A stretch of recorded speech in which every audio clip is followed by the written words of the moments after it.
మెదక్ విద్యుత్ శాఖ టీఎస్ఐఐ యూనియన్ ఆధ్వర్యంలో మెదక్ డివిజన్ యూనియన్ ఎన్నిక నిర్వహించారు. ఈ కార్యక్రమానికి విద్యుత్ ఎస్పీడీసీఎల్ స్టేట్ సెక్రటరీ భూపాల్ ముఖ్య అతిథిగా హాజరై ఎన్నిక కార్యక్రమాన్ని నిర్వహించారు. ఎన్నికల ఎస్ బుచ్చయ్య అధ్యక్షులుగా విజయం సాధించగా సెక్రటరీగా రాజు యాదవ్ను ఏకగ్రీవంగా ఎన్నుకున్నారు. ట్రెజరర్గా ఎం రాజును ఏకగ్రీవంగా ఎన్నుకున్నారు. సీనియర్ వర్కింగ్ ప్రెసిడెంట్గా సూర్యనారాయణను నియమించారు. ఎన్నికైన వారికి ఎస్పీడీసీఎల్ స్టేట్ సెక్రటరీ భూపాల్ శుభాకాంక్షలు తెలిపి ఘనంగా సన్మానించారు.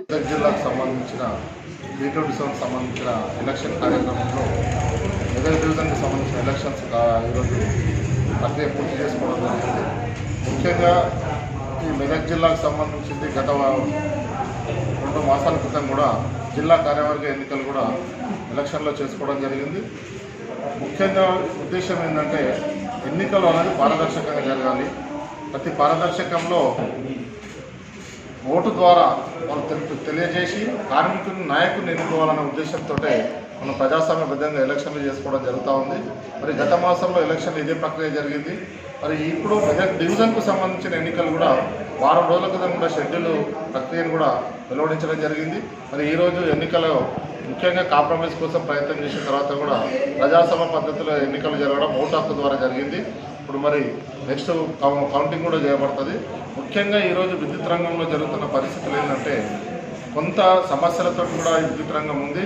ముఖ్యంగా ఆర్టిజన్ సమస్యలు కావచ్చు, ఈపీఎఫ్ టు జీపీఎఫ్ కావచ్చు, అదేవిధంగా ఫీల్డ్లో పనిచేస్తున్న వాళ్ళ యొక్క భద్రత కూడా లోపించి కూడా చాలా మంది కూడా చనిపోతున్న సందర్భాలు ఉన్నాయి. మరి దీన్ని ఇంతకుముందు సమావేశంలో చాలా కుశలంగా చర్చించుకోవడం జరిగింది. ప్రతి విషయాన్ని కూడా మేము ఈ మధ్యన డిప్యూటీ సీఎం బట్టి విక్రమార్క దగ్గర కూడా సమస్యలను తీసుకుపోయిన సందర్భం ఉంది. ఎందుకంటే మా పైన కొంత బాధ్యత ఎక్కువగా ఉంది. ఎందుకంటే కాంగ్రెస్కి అనుబంధం ఐఎన్టీసీ, ఐఎన్టీసీలో మేము పనిచేస్తున్న సందర్భం ఉంది. మరి ఏది ఏమైనా మా పైన బాధ్యతతో మరి ప్రభుత్వం మాది.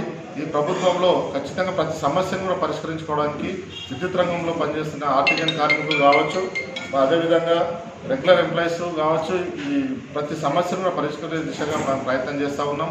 ఈ మధ్యన కూడా మేము మా జాతీయ అధ్యక్షులు, మరి ఐఎన్టీసీ జాతీయ అధ్యక్షులు, అదేవిధంగా 327కు 70 సంవత్సరాల నుంచి కూడా అధ్యక్షులుగా పనిచేస్తున్న సంజీవ్ రెడ్డి గారు, మరి వారిని తీసుకొని కూడా మేము 3 టైమ్స్ కూడా డిప్యూటీ సీఎం గారిని కలవడం జరిగింది. వాళ్ళు కూడా ప్రతి సమస్యను కూడా సానుకూలంగా విని ఇదందరి మన ప్రభుత్వం, ప్రభుత్వం మరి ప్రతి సమస్యను పరిష్కరించుకుందామనేది కూడా మన ప్రభుత్వం ద్వారా వాళ్ళు తెలియజేయడం జరిగింది.